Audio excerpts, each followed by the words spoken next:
¿Qué si te dijera que tu cerebro tiene la capacidad de recalibrarse de una manera súper exitosa para que puedas lograr todo lo que te propones este 2025?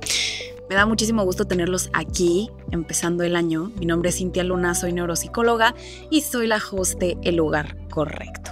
El día de hoy vamos a hablar sobre la neuroplasticidad, la fuerza de voluntad y cómo podemos deconstruir hábitos negativos que hemos ido adoptando y repitiendo y reforzando durante muchísimos años. ¿Por qué fallas en lo que te propones cuando tienes una meta en mente?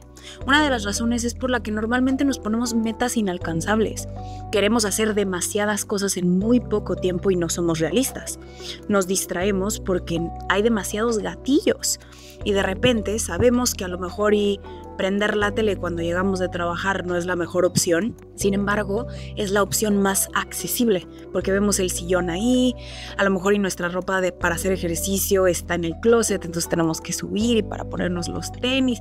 Pero en realidad, a lo mejor ir a correr nos haría muchísimo mejor que sentarnos en el sillón. Entonces, vamos a lo que está más próximo a nosotros. Para el final del episodio vas a entender perfectamente lo que es la neuroplasticidad, vas a entender qué relación tiene con la fuerza de voluntad y te vas a ir con un plan súper práctico de lo que puedes hacer para ir implementando cosas que habiliten la neuroplasticidad en tu cerebro para que puedas recalibrarte para lograr lo que quieres este 2025. Pero antes de comenzar, estamos comenzando en el lugar correcto y me encantaría si nos pudieras apoyar para que la neurociencia y la psicología le llegue a más personas. Serías un amor y un ángel si pudieras darle like, suscribirte a este canal y a lo mejor si quieres tener acceso 10 horas antes a los episodios todos los domingos, te puedes suscribir de manera gratis en nuestro Spotify o en nuestro Apple Podcast, en donde puedes encontrar estos episodios. Pero sin quitarles muchísimo su tiempo, porque es extremadamente valioso, comencemos con el episodio. ¿Qué es la neuroplasticidad? La neuroplasticidad es la capacidad que tiene tu cerebro de alterar su estructura con cada experiencia que tenemos. Es decir, cada experiencia nueva o cada aprendizaje nuevo forma nuevas conexiones neuronales. Quiero que pensemos en la neuroplasticidad como si fuera un poco de plastilina. Creo que muchos científicos me van a lanzar una chancla por haber dicho eso, pero cuando nacemos, realmente el cerebro de un bebé se empieza a formar a los 18 días de gestación y empieza como una placa que se dobla y forma como un tubo, y a partir de ese tubo realmente sale todo lo que somos y el organismo que somos el día de hoy totalmente funcional. Hay muchísimas células que se empiezan a desarrollar en ese proceso que es súper, súper, súper bonito. Pero cuando nace un bebé, ya después de los 9 meses de gestación, nace con alrededor de 100,000 billones de neuronas. Y con el tiempo, mientras nos vamos desarrollando, vamos perdiendo esas neuronas. Entonces, cuando nace un bebé, está salido del horno como para aprender y absorber conocimiento. Los bebés tienen la capacidad, si quisieran, de hablar todos los idiomas al nacer. Tan capaces son esas 100,000 billones de neuronas. Y se van afinando mientras van escuchando la voz de mamá, el idioma que está hablando mamá. Pero tienen toda la capacidad de poder discriminar entre diferentes phonies, que así se le llaman, ¿no? Entonces tienen la capacidad literalmente, si quisieran, de hablar todos los idiomas del mundo, y al año van perdiendo esa capacidad con la pérdida de neuronas que van adquiriendo al formar conexiones neuronales. Es decir, ellos tienen la experiencia de escuchar la voz de mamá y es una experiencia repetida y repetida y repetida y es el mismo idioma, que van formando conexiones neuronales y dejan ir de algunas neuronas porque es más eficiente tener conexiones a solo una neurona por separada, y entonces así es como empiezan a formar lo que va a ser el lenguaje que van a hablar, su lengua materna. Y es algo bastante impresionante de ver cómo todo lo que pueden hacer las neuronas y la conexión neuronal a través de la experiencia que tenemos con la vida y con el mundo y con la existencia. Realmente es algo muy, muy bonito. Existen varias formas y varios tipos de plasticidad. Entonces, ahora que sabemos que el cerebro empieza muy plástico, es una plastilina que va a absorber la forma y se va a ir moldeando en base a su experiencia y en base a lo que vea, lo que escucha, lo que experimente, ¿no? Lo que sienta, a su emoción, y en base a esos cambios, su cerebro se va moldeando y va perdiendo la plasticidad. Hay diferentes tipos de plasticidad. La primera es la plasticidad estructural y es esta forma que va agarrando nuestro cerebrito, las regiones, cómo se van formando, ¿no? Y esta plasticidad para realmente es muy visible, por ejemplo, en los músicos, que se ve que tienen una parte más desarrollada que en otros, o por ejemplo pintores. Este fue un trabajo que hice hace un año, pero que se podía ver que las personas, a través de la repetición de un hábito o de una habilidad, podían desarrollar una parte del cerebro más que otras, y se discrimina por los pintores, tienen esta parte más desarrollada, los músicos esta parte más desarrollada, los atletas esta parte más desarrollada, ¿no? Y depende de la habilidad que repitan y repitan y repitan, pueden cambiar la estructura a través de la plasticidad de la estructura. La segunda es la plasticidad funcional. Este tipo de plasticidad nos sirve para mover la funcionalidad que tienen ciertas áreas en el cerebro a otras cuando unas se nos avería. Por ejemplo, cuando uno tiene un mini infarto o microinfarto cerebral, puede que se dañe una parte del cerebro, es decir, a lo mejor y una parte motora, en el sentido una micropartecita, a lo mejor y la que le manda señal al meñique de cómo moverse. Entonces, el cerebro es extremadamente sabio, tiene un sistema de reparación impactante que puede emigrar esa función, no en todos los casos, y estamos hablando de un caso realmente micro, no de un daño macro, pero en daños micros tiene la capacidad de cambiar a través de esta plasticidad funcional, de cambiar la función que hace con una región a otra, para que podamos seguir haciendo y compensando esos movimientos y esas habilidades en las partes que, a lo mejor, compensando por las partes que dejaron de funcionar. El tercer tipo de plasticidad es la sináptica, y esta es en la que estoy más interesada en la creación de este episodio. Uno de los conceptos más básicos cuando uno estudia el cerebro es que el cerebro está hecho de lo que ya mencioné, neuronas. Las neuronas se conectan entre sí y hacen sistemas. Cuando nacemos, para repetirlo y que se le quede grabado a usted, son 100,000 billones de neuronas con las cuales nacemos, y todas estas van formando conexiones y vamos perdiendo neuronas naturalmente. ¿Y por qué lo repito? Porque es precisamente el principio que quiero dar a entender a través de lo que es esta plasticidad sináptica, que es mientras más repetimos, reforzamos una conexión. Haz de cuenta que dos neuronas se conectan entre sí y forman una sinapsis para que se puedan comunicar entre sí y puedan mandar señales eléctricas de un lugar a otro, de una región a otro, de manera volumétrica o de manera un poquito más micro, ¿no? Como más localizada. Entonces, lo que hace esta plasticidad sináptica es que con todas las experiencias que tenemos, es decir, vemos una nueva película, leemos un nuevo libro, vamos a una nueva clase de a lo mejor belly dance o de danza aérea, se forman nuevas conexiones neuronales y al mismo tiempo se refuerzan viejas que nos recuerdan a esa experiencia. El principio es muy básico. Mientras más repetimos una acción, más reforzamos esa conexión sináptica y se va a volver como un hábito. Y de ahí es en donde vienen los malos hábitos. Cabe recalcar que la neuroplasticidad puede utilizarse de manera positiva o de manera negativa, que si uno está acostumbrado a tomarse su copa de vino todos los días, es algo que va a ser muy difícil de romper, porque ese es un circuito reforzado y reforzado y reforzado y reforzado.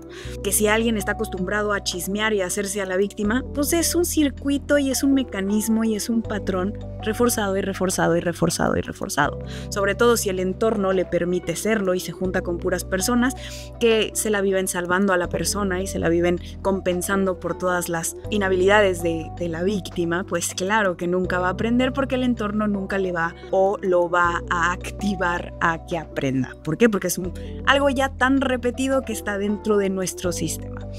Pero gracias a que tenemos esta cosa tan divina que realmente la existencia nos regala, la plasticidad, podemos deconstruir patrones neuronales y construir nuevos. ¿Estoy diciendo que va a ser algo fácil? No va a ser algo fácil, va a ser algo muy incómodo, extremadamente incómodo. Y normalmente toma mucho tiempo y mucha paciencia poder hacerlo. Pero el fin de este episodio es enseñarte cómo hacerlo de una manera más amena y más rápida para que puedas llegar a las metas que te propones. Y entonces, ¿cómo funciona la plasticidad? ¿Cuáles son las regiones del cerebro que utiliza la plasticidad para funcionar? El primero es el hipocampo. Es esta parte de nuestro cerebro que nos da información sobre el espacio que ocupa nuestro cuerpo y la formación de interpretación de las emociones que vivimos. Es lo que le da un poco el tono de interpretación a una película cuando la vemos y cómo se siente y lo que nosotros vimos en la película, porque es muy común que dos personas se sientan a ver una película y salen y ¿a ti qué te pareció? No, yo vi esto y la otra persona ve otra cosa. Dos personas nunca van a ver la misma película y es porque tienen una interpretación de la realidad algo subjetiva. ¿Por qué? Porque es producto de todas sus experiencias pasadas, de sus emociones pasadas y de sus circunstancias de vida. Y de ahí deducen un significado por el que ven la vida y cuando se sientan a ver una película nunca van a ver la misma película, porque todos la están viendo desde el lente que aprendieron a interpretar la vida. Entonces el hipocampo es la primera área del cerebro que vamos a utilizar dentro de este circuito para hacer plástico nuestro cerebro. El segundo es la amígdala. La amígdala hace muchísimo más que controlar la amenaza en el entorno y predecir la amenaza. Es esta parte, es muy primitiva dentro de nuestro cerebro y es la cual se activa cuando siente un sentido de alerta, pero también es la que nos ayuda a procesar emociones y es la que se activa cuando sentimos emociones. No solo es el control de miedo, como muchas personas le han dado esa fama, o el control de alerta. No solo es eso, es muchísimas cosas más, pero es otra de las áreas que está en este circuito de la plasticidad. Y el tercero es nuestro centro ejecutivo, es la parte parafrontal de nuestro cerebro y es esta que utilizamos para tomar decisiones racionales. Es lo que muchas personas conocen como el cerebro adulto, estas teorías de que tenemos tres cerebros: el cerebro primitivo, el cerebro adulto y el intestino. Hay una teoría muy bonita acerca de eso, pero este cerebro adulto es el que vamos a utilizar en el circuito de la neuroplasticidad, que es un nombre muy bonito que le dieron a este circuito que cuando estaba estudiando para este episodio, que le da una doctora, una psiquiatra, que me encantó como lo dijo, el circuito de la neuroplasticidad. ¿Por qué? Porque con estas tres áreas del cerebro vamos a poder interpretar, vamos a poder procesar y vamos a poder adaptarnos a nuevos entornos. Y eso es precisamente lo que es la neuroplasticidad. Te ayuda a que te adaptes. La vida está llena de subidas y bajadas, de cosas que no vimos venir. El ser humano, el que tiene realmente un cerebro totalmente funcional, puede adaptarse a las circunstancias que le giren los dados ese día, ¿no? Y el cerebro muy sano puede hacerlo sin resguardar un tipo de trauma. Ya sabemos que el trauma es algo que te pasa, que te deja un daño irreversible que es contraproducente en tu día a día. Hablo muchísimo de trauma y yo sé que van a decir que soy como disco rayado, pero es importante que tengamos la diferencia. El trauma no es un evento ni trágico, ni triste, ni caótico. Podemos tener eventos caóticos, tristes y desgarradores sin que nos marquen la manera en la que vemos el mundo. Algo puede ser muy doloroso. La muerte de un padre puede ser extremadamente doloroso sin poder ser traumático. El trauma es cuando algo cambia dentro de nuestro cerebro, imprime algo dentro de nuestro cerebro en el que no podemos ver la vida desde el mismo lente y nos incapacita para poder funcionar de cierta manera en el futuro.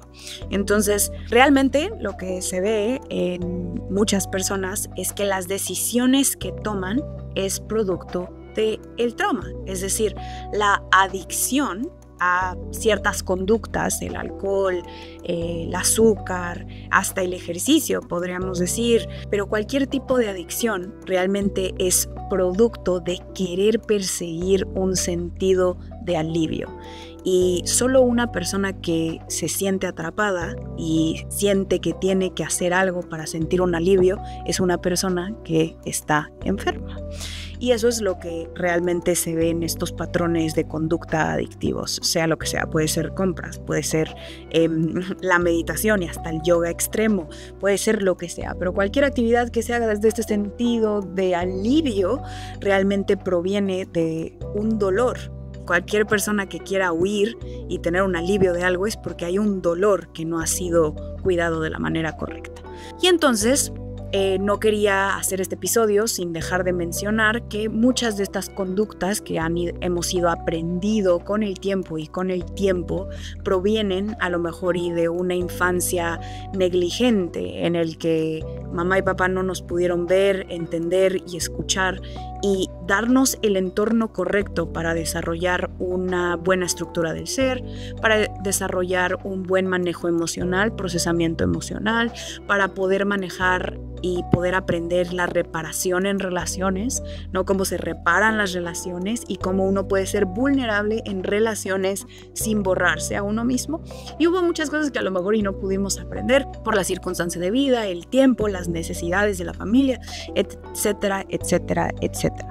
Todas estas experiencias marcan cómo vemos la vida y que muchos de estos eventos y muchas de estas decisiones que tomamos y por qué no logramos lo que nos proponemos viene de uno, a lo mejor y creer que no nos los merecemos, que no merecemos esa vida digna que queremos, de una autoestima muy bajo, de lo que quieran. Pero lo que quiero hoy con este episodio es darles a entender que sí se puede recalibrar el cerebro a través de la neuroplasticidad. Y si uno entiende conceptos muy básicos, va a poder hacer los cambios que quiere en su vida y los va a poder ver independientemente del trauma, de el sistema nervioso desregulado, de los ataques de ansiedad, los ataques de pánico.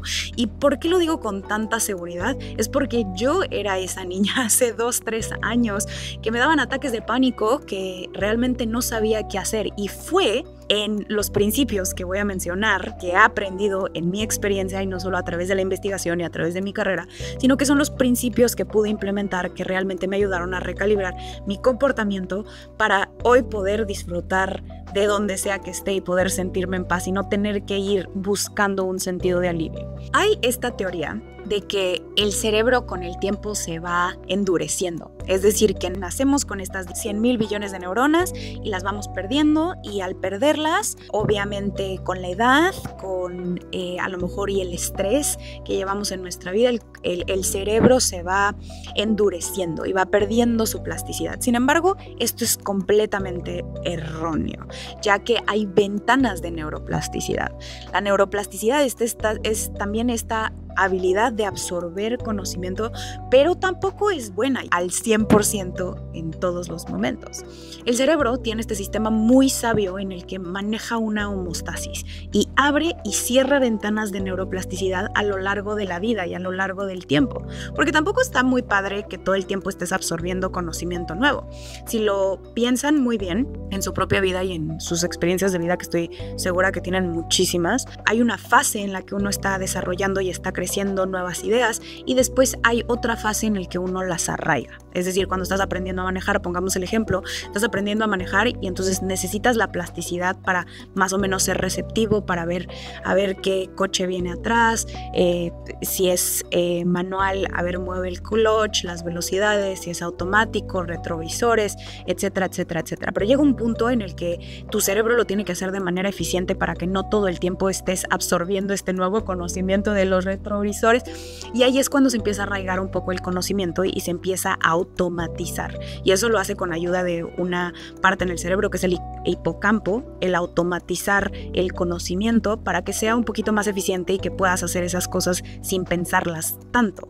Y eso es muy bonito. Esta teoría de que el cerebro se va endureciendo y pierdes tu plasticidad al 100% mientras vas envejeciendo es totalmente errónea, porque hay ventanas en las que eso se abre y se cierra y se abre y se cierra. Y me hace más amar la vida porque realmente cuando uno lo entiende, cuando uno ve lo fascinante que es el cerebro de uno realmente empieza a cuestionar qué hicimos tan bien los humanos como para merecernos un sistema tan bonito como este. Los pulpos tienen 8 cerebros, si no me equivoco. No sé por qué dije eso, pero o sea, si nosotros somos suertudos por tener un cerebro, imagínense los pulpitos que tienen 8 cerebros. Fascinante, verdaderamente fascinante. Y discúlpenme que me salí de mi tren de pensamiento, pero hay me acabo de acordar de ese documental que vi en Mi Maestro el Pulpo en Netflix. Si no lo han visto, se los recomiendo muchísimo que lo van a ver. Fascinantes, son súper inteligentes, pero bueno, imagínense lo suertudo que son los pulpos, pero también hay que agradecer los suertudos que somos nosotros por tener este sistema tan maravilloso y tan potente y de verdad tan divino para poder adaptarse a toda situación. Entonces, la neuroplasticidad no solo es buena para aprender nuevas cosas, sino también es muy buena para adaptarse a las cosas impredecibles de la vida. La neuroplasticidad no solo sirve para adaptarte mejor a las circunstancias de vida que no viste venir, sino que también te sirve para aprender cosas nuevas, un nuevo lenguaje, una nueva manera de relacionarte, una nueva rutina, un nuevo hábito. Pero más que eso, realmente te empodera a tener muchísima agencia sobre tu autoestima, porque el autoestima es el producto de la recopilación de todos tus logros. Eso es lo que es tener un buen autoestima. Entonces, una persona con una autoestima muy sano es capaz de ver sus propios logros sin perder la humildad y sin realmente tener este sentido de grandiosidad. Puede reconocer sus logros y estar muy orgulloso de ellos, y eso es tener un buen autoestima, la recopilación de sus logros. Entonces, la neuroplasticidad es lo mejor que uno puede hacer y utilizar para mejorar su autoestima, porque voy aprendiendo cosas nuevas, voy adaptándome de manera súper resiliente a nuevos entornos.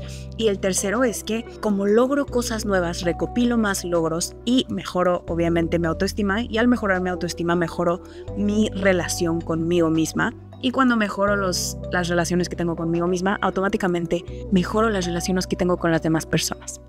Entonces, cuando me estaba preparando para hacer este episodio, vi que muchas de las investigaciones está hecha en pacientes que tuvieron un daño cerebral, es decir, tuvieron un accidente y de repente les dejó de funcionar toda una parte del cerebro, o a lo mejor y tuvieron un tumor cerebral, y era una mezcla de personas que habían tenido daño cerebral. Lo que pudieron encontrar en estos pacientes es algo verdaderamente fascinante.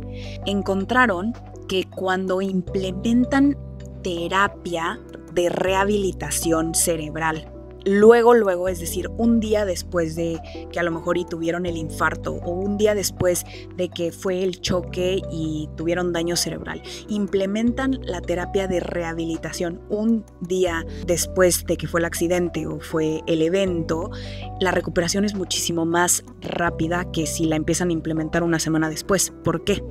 Y eso es lo que estamos hablando de las ventanas, es porque el dañar un poquitito al cerebro, o bueno, en este caso, el dañar mucho al cerebro, abre la ventana de neuroplasticidad.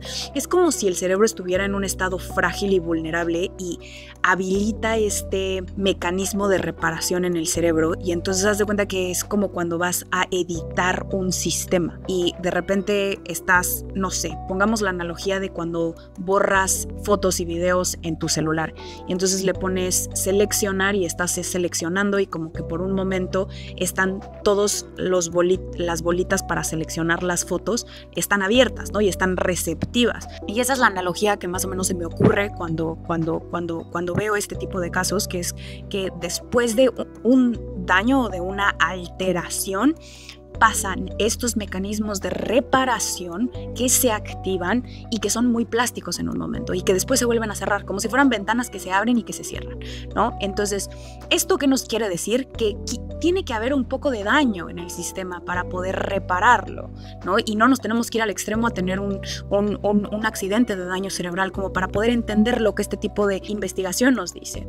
Que para poder regular, por ejemplo, un sistema nervioso, tenemos que desregularlo, tenemos que exponerlo a las situaciones de manera súper controlada, por favor no lo vayan a hacer solos, pero que los tenemos que exponer a un sistema nervioso en desregulación para entender qué es lo que lo está desregulando. Cuando tienes un gatillo emocional, por ejemplo, alguien lo tiene que activar, alguien te tiene que meter el dedo a la llaga para que sepamos por qué duele ahí en donde está el dedo en la llaga. Y ahí, una vez que analizamos y una vez que entendemos el porqué del dolor, podemos realmente tener el cuidado y darle el cuidado que se necesita a esa herida, sea emocional, sea física, pero realmente es un poquito cómo funciona, ¿no? Y este mecanismo de reparación y de rehabilitación es lo que se activa, y lo que nos están diciendo es que uno de los principios, se requiere un poquito de daño para tener esta fase de edición y de alteración en el cerebro. Entonces a lo mejor y les va a hacer más sentido cuando les dé el plan de cómo vamos a reestructurar nuestro cerebro y cómo vamos a utilizar la neuroplasticidad, pero espérense para el final del episodio porque ahí es en donde vamos a desglosar todo el plan que se necesita. La otra cosa que pudieron encontrar es que se puede estimular al cerebro para tener neuroplasticidad, y esto lo hace otro doctor que está trabajando en Cambridge, que pude ver que estaba, haz de cuenta que picando y estimulando partes del cerebro y estaba sincronizando con tiempo, ¿no? Estaba sincronizando el tiempo en el que estimulaba el cerebro o sincronizaba las ondas cerebrales que estaba emitiendo el cerebro con las ondas que estaba tratando de estimular en el cerebro. Y lo que pudieron encontrar es que esta estimulación constante neuronal también replicaba un poquito este mecanismo de plasticidad. El cerebro se ponía un poquito más plástico. Esta misma persona fue la que fue desarrollando un sistema de 3D, que era un juego de video. Haz de cuenta que se le ponía un sensor de 3D a la persona para ver cómo se movía en el espacio, y creo que se les ponía algunas personas, porque no a todas que hicieron el experimento se les puso este sistema de, ¿cómo se le llama? Ay, se me fue. Realidad virtual, una disculpa, de realidad virtual. Y lo que hacían es que era como un juego de delfines en el que tenían que mover su cuerpo y tenían que dirigirse a donde estaba el delfín. El punto de esto era ponerles como sensores en su cuerpo para ver cómo se movía su cuerpo y hacerlos mover de, por ejemplo, era un delfincito que se estaba moviendo a otros delfincitos para tocar a los delfincitos que estaban alrededor. Y este juego de video lo que realmente hacía es que inmersía a las personas en la experiencia. Y esto lo estaban haciendo en personas que habían tenido un daño cerebral también, ¿no? En Australia sé que pudieron investigar a 22 personas de 150, eso es muchísimo, para ver cuáles eran los componentes que realmente utilizaba el cerebro, sobre todo los que tenían un daño cerebral motor. Lo que encontraron es que esta parte de estar inmersos en la experiencia con el jueguito de los delfines, ¿no?, ayudaba a que no pensaran en su incapacidad para moverse. Eso quiere decir que no estuvieran pensando, es que no me puedo mover y por eso no puedo dirigir mi cuerpo hacia un lugar. Lo que querían hacer con este sistema visual y juego de video que crearon era que las personas no pensaran en las incapacidades que tenían, y aparte los ponían a jugar con otras personas, y eso es una parte muy importante de lo que vamos a entender para saber cómo vamos a manipular cómo vamos a hackear nuestro cerebro para lograr lo que queremos. Entonces, a través de este experimento que condujeron con estas personas en rehabilitación de daño cerebral, pudieron encontrar 3 cosas. Que primero hay un cambio en escala múltiple, o sea, de múltiples escalas en el sistema nervioso. Es decir, hay algo que lo está activando y hay algo que lo está desactivando. Hay cambios en el sistema nervioso y necesitamos estos cambios en el sistema nervioso.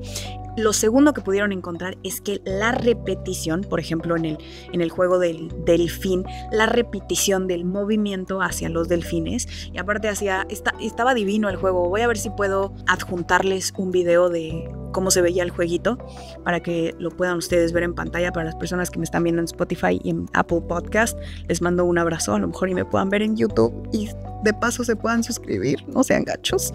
Pero bueno, el punto es que lo primero es que había un cambio que era de multiescala en el sistema nervioso. El sistema visual estaba activado, el sistema auditivo estaba activado, habían esta sensación de alerta, de poner atención, ¿no?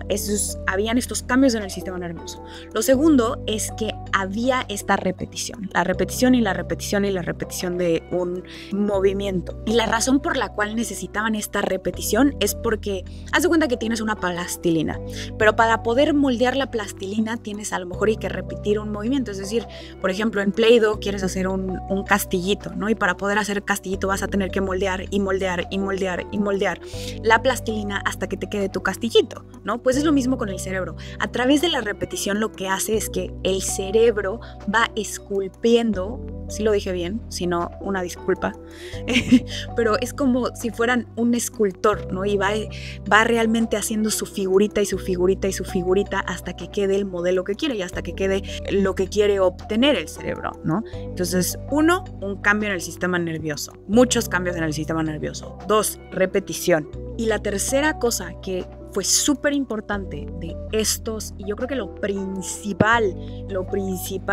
de estos experimentos que hicieron en personas con lesiones cerebrales era que los componentes más importantes de generar un cambio era que lo disfrutaras, que disfrutaras lo que estuvieras haciendo. Y era gran parte de esta experiencia inmersiva con los delfines y con la música y estar como que dentro del océano para que lo pudieras disfrutar, para que te pudieras olvidar de lo que no podías hacer y de que pudieras conectar socialmente con otras personas. Porque aparte, estabas compitiendo con otras personas y te encontrabas con otras personas en el experimento con estos lentes de realidad virtual que estuvieran intentando agarrar puntos, tocar delfines, etcétera, etcétera, etcétera, etcétera. Por ejemplo, en el principio de repetir y repetir y repetir y repetir, por ejemplo, yo a lo mejor y que estoy intentando ser más ordenada y no pasar todo el fin de semana limpiando mi casa si logro acomodar las cosas todos los días. El otro día vi un reel de una mujer que decía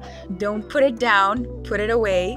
En español sería no lo pongas, no lo asientes, sino ponlo en su lugar. Algo así la traducción, y se me quedó grabado, esa frase se me quedó grabada. Entonces este 2025 mi mantra de la vida es no lo asientes, ponlo en su lugar, ¿no? Entonces toda la semana me lo he estado repitiendo para ver si así. Estamos en la primera semana, chicos. Les aviso en la cuarta, quinta del año para ver si me sigo repitiendo el mantra, pero esperemos que sí. Mándenme la bendición para que pueda seguir repitiendo ese mantra todo el día y me vuelva la Marie Kondo de la neurociencia. Si no saben quién es Marie Kondo, es esta mujer que diseña interiores y limpia los lugares para que no estén muy llenos de cosas, de como acumulados de cosas, de así, o sea, que tengas espacios que no sean sobreestimulantes, que sean espacios minimalistas, y ella es la reina de los espacios minimalistas y armónicos. Y espero este 2025, mi propósito es ser la Marie Kondo de la neurociencia. Pero bueno, prosigamos con nuestro lindo episodio, que los quiero mucho, la verdad. Aprovecho para decirles, muchísimas gracias por todo su apoyo. Me pongo a pensar y empecé el podcast, ni siquiera en video, ni siquiera en YouTube, pero lo empecé en febrero. Creo que puse mi primer episodio en febrero del 2024. Y muchas gracias por todo su cariño. A las 1,600 personas que nos ven en YouTube y las muchas otras que nos ven en Spotify y en Apple Podcast, gracias. De verdad, gracias. Y los 254 seguidores que tengo en Instagram, también los amo, porque en Instagram es súper difícil crecer. Se los juro, es todo un arte retener la atención de los Gen Zs. Pero si alguien tiene un tip y me quiere ir a ayudar, o alguna mamá que quiera compartir mi cuenta, es @el.lugarcorrecto para que ahí me puedan dar un poquito de cariñito, porque siento que ahí no tengo tanto cariño. Pero bueno, el chiste es que todos juntos vamos a lograr nuestros propósitos del año. Y voy a llegar a la parte en la que les digo cómo. Paciencia, paciencia, paciencia, paciencia. ¿Qué otra cosa es la que necesitamos para poder cambiar un patrón, para poder hacer nuestro cerebro plástico, para poder aprender un nuevo hábito? Ok, lo que necesitamos son dos cosas y son muy importantes además de todo lo que ya mencioné. La primera es la atención y la segunda es la fuerza de voluntad. Primero voy a decir algunas palabras sobre la atención y por qué es tan importante. Hubo este mismo estudio de lenguaje que dice que todos los bebés pueden aprender todos los idiomas del mundo si quisieran hasta el primer año de sus vidas. Hubo un estudio bastante similar que hicieron en bebés americanos para ver si podían discriminar entre las tonalidades del chino y las del americano. Entonces lo que hicieron es pusieron a bebés a escuchar 30 minutos todos los días por 4 semanas, audios y contenido como una clase de chino. Qué chistoso, unos bebés viendo la clase de chino. Me da mucha risa, pero eso fue lo que hicieron por 30 minutos todos los días por 4 semanas y se las daba una maestra o un maestro live, ¿no? Y lo que pudieron encontrar es que después de las 4 semanas los bebés y los niños podían realmente discriminar entre lo que era chino y lo que era americano. Y eso es algo fascinante, ¿no? Mientras que volvieron a hacer el experimento, pero ahora lo que hicieron fue que grabaron las clases. Es decir, del primer experimento lo único que hicieron es que extrajeron las grabaciones de las clases que les dieron a los niños y a los bebés y se las pusieron a otro grupo de niños y bebés. Lo que pudieron encontrar es que el segundo grupo, que solo tuvo las clases grabadas, no retuvieron nada, no podían discriminar entre lo que era chino y lo que era su idioma nativo. Y eso es algo muy impresionante porque nos dice dos cosas. Necesitamos la atención, pero para poder ponerle atención a las cosas necesitamos la estimulación social. Realmente lo que ellos no lo pueden afirmar al 100% porque ningún experimento tiene 100% de precisión, pero sí la correlación más grande fue que la parte social era un componente muy muy fuerte para la retención de información. En otras palabras, las personas que tenían un maestro podían adquirir y podían retener mejor el conocimiento porque habían tenido esta interacción social. Y no sabemos muy bien los mecanismos sobre si es la atención de tener a alguien viéndote, o sea, alguien como que te está viendo y eso es lo que activa el que puedas retener mejor el conocimiento, o que es más entretenido cuando una persona te está explicando las cosas. O sea, no sabemos si es el componente de que hacen sentir vista a una persona o que la persona que está aprendiendo algo nuevo simplemente se siente más entretenida por tener una persona física. Y creo que eso es algo que podemos ver durante la pandemia, que muchas personas que tuvieron clases en línea realmente se deprimieron, como que no tenían tanta motivación. Las personas que sí, mis respetos, me hinco ante ustedes, que ustedes sí pudieron hacerlo todo en línea y que se volvieron súper autodidactos, pero hubo muchas personas que no podían. Y yo hasta la fecha cuando veo cosas a lo mejor y en línea, una clase en línea, no le pongo la misma atención que le pongo cuando estoy presente con mis maestros. Además de que mis maestros realmente son un manjar de escuchar y son súper padres esas clases. Salgo de esas clases una con un ataque epiléptico porque digo, todo lo que tengo que aprender, híjole, no sé nada. Pero también otra cosa es que salgo anonada, o sea, como sí, realmente impresionada de los avances y de el cerebro y de lo magnífico que es. Y no es lo mismo cuando las tomo online, porque las puedo repetir y todo cuando estoy estudiando, pero simplemente como que no le pongo la misma atención. Y el último ingrediente que necesitamos para poder lograr lo que nos proponemos es la fuerza de voluntad. Existe un área en el cerebro que se le llama córtex del cíngulo anterior, CCA. Realmente el nombre de esta área no es tan importante, pero creo que sí es lo que nos da la fuerza de voluntad para seguir viviendo. Es importante mencionarla. Imagínense que esta CCA, en español, córtex del cíngulo anterior, es como si fuera este hub de información, como esta recepción de información de muchísimos sistemas en el cerebro. Y es lo que realmente recibe la información de qué tan cansados estemos, de qué tan bien hayamos dormido, de qué tan motivados estemos, de qué tan alertas estemos, etcétera, etcétera, etcétera. Y lo que descubrieron es que si estimulan esta área, tu fuerza de voluntad se activa. Es decir, que si tienes una meta o si tienes como un reto, realmente te pones la camiseta para alcanzarlo si te estimulan esta área del cerebro. Los experimentos han podido encontrar que los individuos que están a dieta o que van a correr un maratón o que están viviendo un régimen en el que se tienen que restringir de cierta forma y lo hacen de manera exitosa, tienen un CCA más grande que otras personas que simplemente fracasan en lo que se proponen.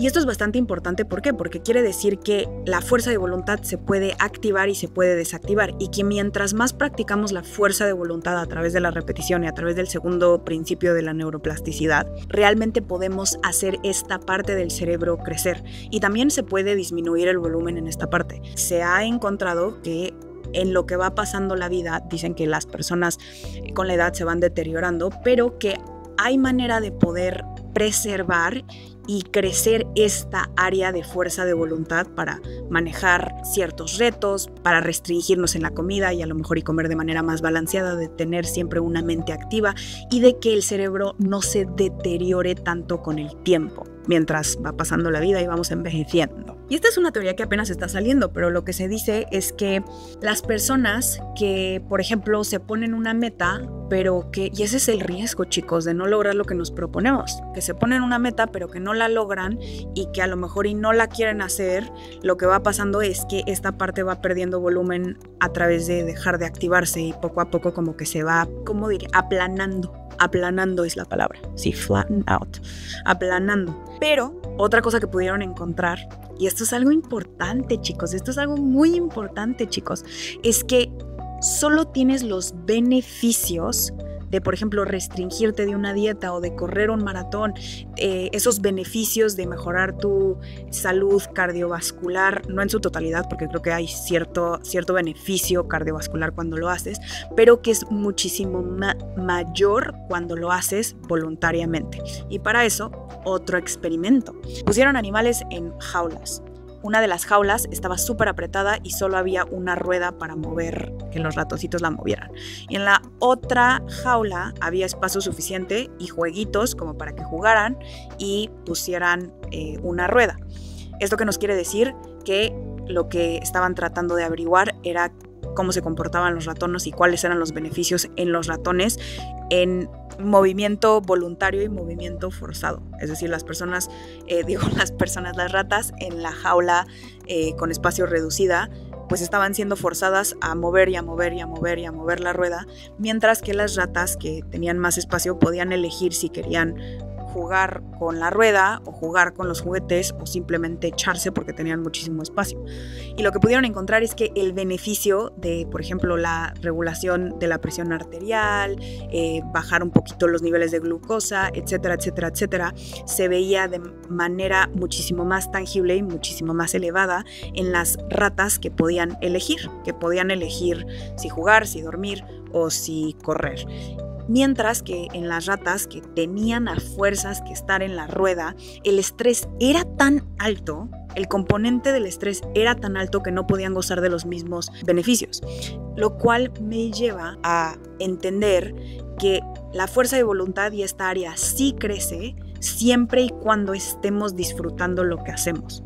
Es decir, una dieta y que estemos disfrutando el ver nuestro cuerpo cambiar y comer bien y comer rico y a lo mejor y saludable y balanceado y vegano o no vegano o vegetariano, pero que lo estemos disfrutando es muy importante para que podamos absorber en su totalidad los beneficios de lo que estamos haciendo. Lo mismo como para un maratón o como para, si hacemos el ejercicio solo por hacerlo, no vamos a tener los mismos beneficios porque vamos a tener una sobrecarga de estrés, y esto tiene muchísimo que ver en cómo vemos las cosas, porque también está este debate de si la fuerza de voluntad es un recurso limitado o ilimitado, y lo que han podido encontrar, han habido varios estudios que no puedo decir que son tan válidos porque no han podido ser replicados una y otra vez, pero a lo mejor y los menciono para quien le interesen, en el que habían estas personas que creían que porque después de un esfuerzo y de esta fuerza de voluntad es un recurso limitado por el desgaste de glucosa que hay entre una tarea y la otra y que no se puede regenerar tan rápido, y habían otras personas que piensan que es un recurso ilimitado y que la vida es una transición de, haz de cuenta, un reto a otro y otro y otro, y que la fuerza de voluntad es algo ilimitado. Y lo que pudieron encontrar en este experimento que corrieron es que las personas que tenían la creencia de el primer caso, de que es un recurso limitado en el que si gastas la glucosa se tarda en restaurar y entonces necesitas esperarte y para el siguiente reto, para ellos sí era limitado la fuerza de voluntad, mientras que para las personas que no era limitado. Y entonces ahí entra el rol de la mentalidad que tiene uno para alcanzar lo que se propone.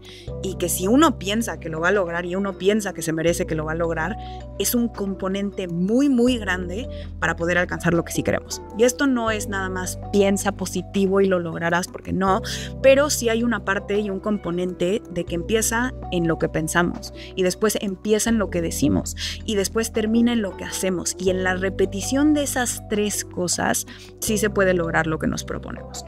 Lo que me lleva a la parte más emocionante del episodio, que es la lista de cosas que se van a llevar ustedes a la casa, que ustedes pueden hacer para activar su neuroplasticidad y para que puedan utilizar estos componentes de la fuerza de voluntad, para que puedan utilizar la mentalidad y puedan utilizar realmente todas estas cosas a su favor para lograr todo lo que se proponen este 2025. Lo primero que vamos a hacer es vamos a hacer una lista de todas las cosas negativas y todos los hábitos negativos que tenemos. Fumar, tomar alcohol, a lo mejor y yo me despierto y veo mi celular, a lo mejor y scrolleo muchísimo en la noche, a lo mejor y no estoy leyendo porque no me puedo concentrar, etcétera, etcétera, etcétera.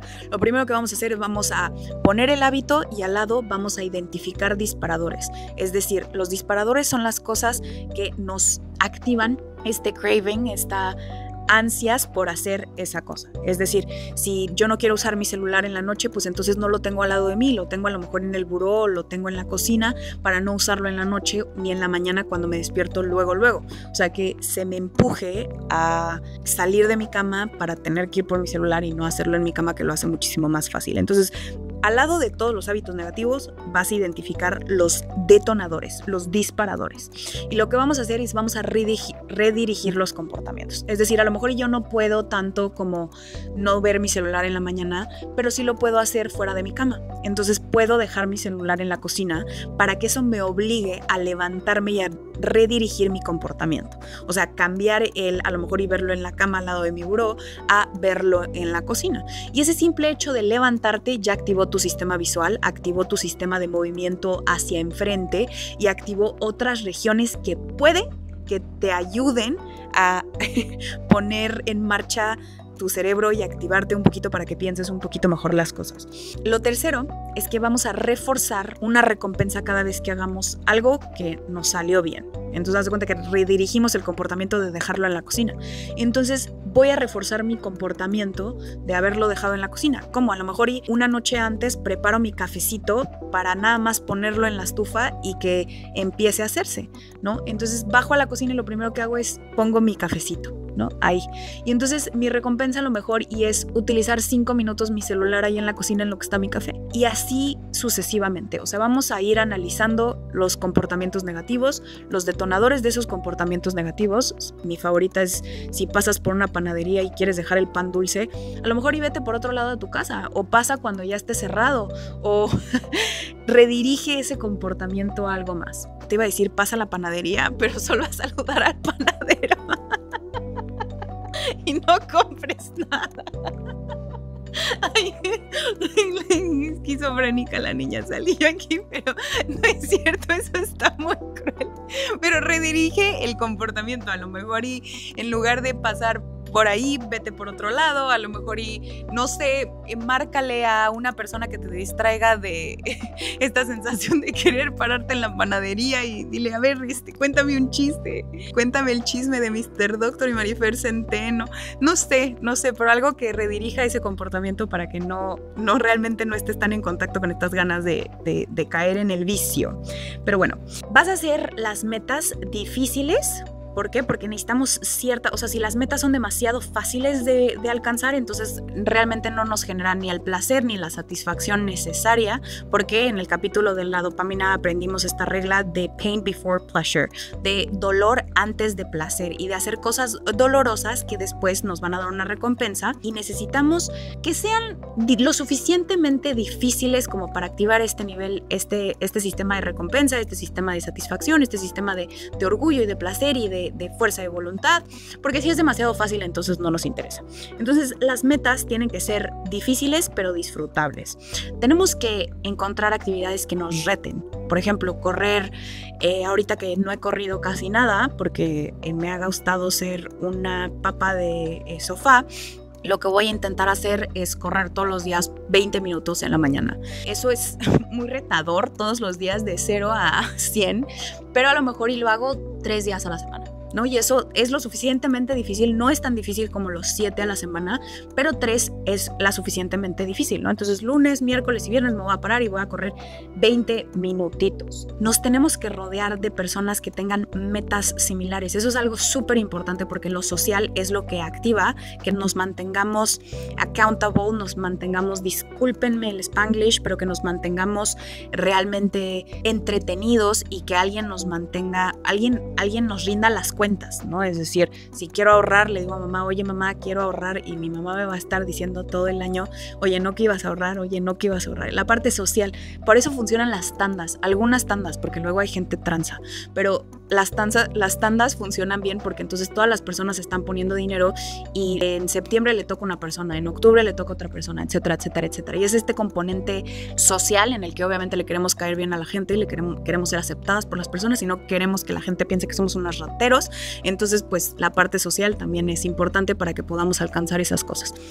Ahora, ¿cómo vamos a poner el cerebro en un estado plástico? Para poder activar esta plasticidad necesitamos un factor neurotrópico, es decir, poner al cerebro en shock para que estimule ciertas proteínas que nos van a ayudar a crecer las células ya existentes y abrir esta neuroplasticidad o reforzar conexiones que queremos, nuevas conexiones. Y eso lo vamos a hacer a través del shock. ¿Cómo ponemos al sistema en shock? Muy sencillo, empezando muy sencillo. Puede ser métete en los hielos o después de una ducha caliente, si estás acostumbrada siempre a tener una ducha caliente, los últimos 30 segundos ponle agua fría y que sea como este mini shock que le da tu sistema en tus nerviositos aquí en la cabecita, va a ser suficiente como para ponerte en este estado de shock. La segunda cosa que podemos hacer para ponernos en un estado de shock es el fasting. Normalmente nuestro cuerpo está muy ocupado digiriendo la comida y en las noches está digiriendo la comida. Entonces de repente cuando no le das de comer, lo pones en estado de shock. Y lo que estoy diciendo es este ayuno intermitente. No estoy diciendo vete a hacer un ramadán o vete a hacer en un templo hindú, deja de comer durante los próximos 30 días. No, estoy diciendo un ayuno intermitente. Y yo no soy experta en el ayuno intermitente, pero estoy segura que hay muchísimas personas en el internet que les pueden explicar sobre el ayuno intermitente, pero vayan a ver esas personas en las que explican cómo poner en tu cuerpo en ketosis. Y esa es otra manera muy fácil de introducir el shock para estimular este factor neurotrópico que se le llama, que nos ayuda a activar la neuroplasticidad. Y la tercera son ejercicios de intervalos y de alto impacto. Es decir, corre por tu vida durante 30 segundos, camina 15, mantén las pausas muy cortitas. Haz burpees, 5 burpees a todo lo que da y después haces pausas muy cortitas y eso lo haces 3 veces. Y son cosas que podemos hacer sin realmente pagar mucho, pero haz de cuenta que 2 veces a la semana haces estos ejercicios de intervalos en los que sea muy alto el impacto, pero otra vez tenemos que estar disfrutando lo que estamos haciendo, o sea, corriendo a toda velocidad como si fuéramos Naruto y disfrutarlo. Imagínate que eres Naruto, o no sé, imagínate que eres Flash, imagínate que eres lo que quieras, pero que lo estés disfrutando, porque solo así vamos a poder recaudar todos los beneficios de hacer las cosas difíciles. Activa tu fuerza de voluntad, es el tercer paso para poder activar la neuroplasticidad y la fuerza de voluntad. Y para esto es muy importante empezar a entender la fuerza de voluntad como este músculo que podemos entrenar y que mientras más lo entrenemos, más crece. Y sé de ese bando de las personas en este estudio, aunque no haya sido replicado una y otra vez, que pensaban que la fuerza de voluntad era un recurso ilimitado. ¿Por qué? Porque eso te va a ayudar a que puedas interactuar con los retos de la vida todos los días desde un lugar de fuerza de voluntad, y que mientras más lo entrenes, mientras más sigas la dieta, mientras más le digas que no a las relaciones tóxicas, mientras más te regules tu sistema nervioso cuando está desregulado, mientras más le digas que no a las amigas envidiosas que no son recíprocas, más te vas a acostumbrar. Mientras más pongas límites, menos culpa vas a sentir. Y mientras más repitas y mientras más fuerza de voluntad tengas para honrarte y honrar lo que quieres y honrar lo que quieres lograr en este 2025, este músculo crece, el CCA que vimos. Y es algo muy bonito, la verdad. Al principio va a ser súper incómodo, entonces es súper importante que celebremos los pequeños logros, que todo el tiempo nos demos ese cariño y esa compasión de lo hice, hoy no vi mi celular en la mañana, lo vi saliéndome de la cama, hoy puse las cosas en su lugar y no las puse simplemente ahí donde Dios me dio a entender.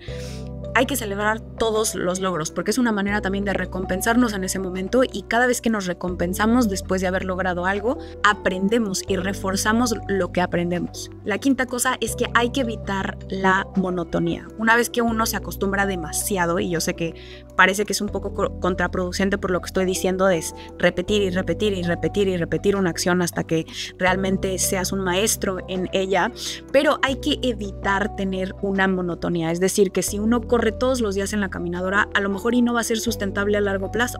A lo mejor y de vez en cuando corro afuera para tener un paisaje diferente, a veces corro en la caminadora y a veces a lo mejor hago yoga, si es que mi meta del 2025 es hacer ejercicio todos los días o 5 veces a la semana. Hay que cambiar la rutina de vez en cuando para que no te habitúes ni te acostumbres demasiado a un entorno, que eso era lo que se vio en este experimento que hicieron de 3D de los delfines que les conté hace poquito, que lo que realmente pudieron encontrar es que es este componente de que lo sacaron del sistema a través de esta inteligencia virtual o mundo virtual que les creaban con estos lentes de realidad virtual, en el que estaban fuera de su mundo.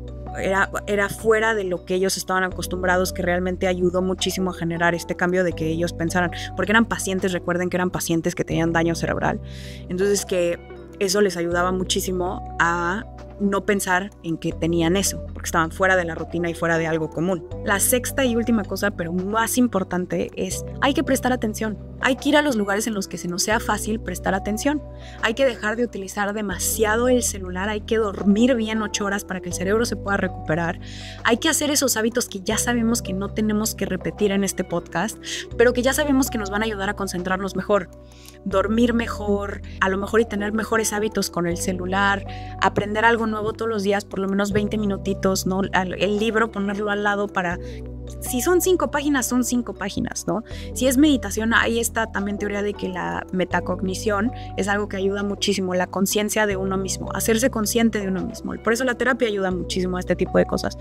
Pero el prestar atención, el hacer todo lo que nos ayude a prestar atención en las interacciones que tenemos con nuestros seres queridos, prestar atención, porque mientras más atención prestemos a algo, más información vamos a retener. Hay que hablar, hay que debatir, hay que llegar a acuerdos, y todas las interacciones sociales que tengas, les prestes realmente atención genuina, te van a ayudar a que puedas aprender más. Recuerda que lo tienes que disfrutar.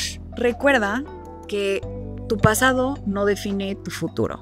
Y hoy puede ser el primer día que empieces a cambiar un solo hábito, como yo. No lo pongas abajo, sino que ponlo en su lugar.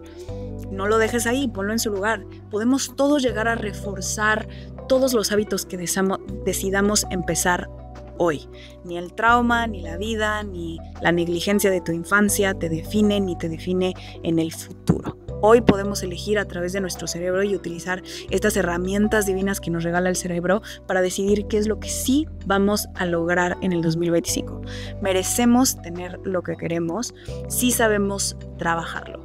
La tierra es de aquel de quien la trabaja, y por eso es muy importante trabajar y demostrarnos a nosotros mismos para mejorar nuestra autoestima, para hacer creer crecer nuestra área de fuerza de voluntad, la CCA, para poder mejorar nuestra neuroplasticidad, prevenir un Alzheimer, prevenir una demencia, para poder estar más atentos, y mientras más sabemos, más disfrutamos, como diría una de las personas que más admiro en la historia de la humanidad, Leonardo da Vinci. Y por último, espero que hagas todo eso y que encima lo disfrutes. Hemos llegado al final de este episodio. Déjame en los comentarios, por favor, cuáles son tus propósitos de año nuevo. Si estás interesado, tengo 3 spots disponibles para coaching del ritmo circadiano y de la regulación del sistema nervioso. Me puedes escribir a infoellugarcorrecto@gmail.com o me puedes encontrar en Instagram. Sin embargo, si no quieres un contacto personalizado, pero quieres una comunidad, te recuerdo que te puedes unir a mi Patreon, en donde vamos a estar teniendo 7 días de reto de año nuevo para mejorar tu neuroplasticidad, y todos nos vamos a estar metiendo en agua fría y nos vamos a estar metiendo a lo mejor analizando maneras en las cuales podemos hacer ejercicios de intervalos, aprender algo nuevo todos los días, 20 minutitos, y vamos a estar haciendo ese tipo de retos si te quieres unir a esa comunidad. Pero sin más que decir, estuve muy contenta y muy cómoda de estar aquí con ustedes el día de hoy. Les mando un beso, un abrazo, y espero que todo lo que quieran este 2025 se cumpla. Nos vemos el próximo domingo.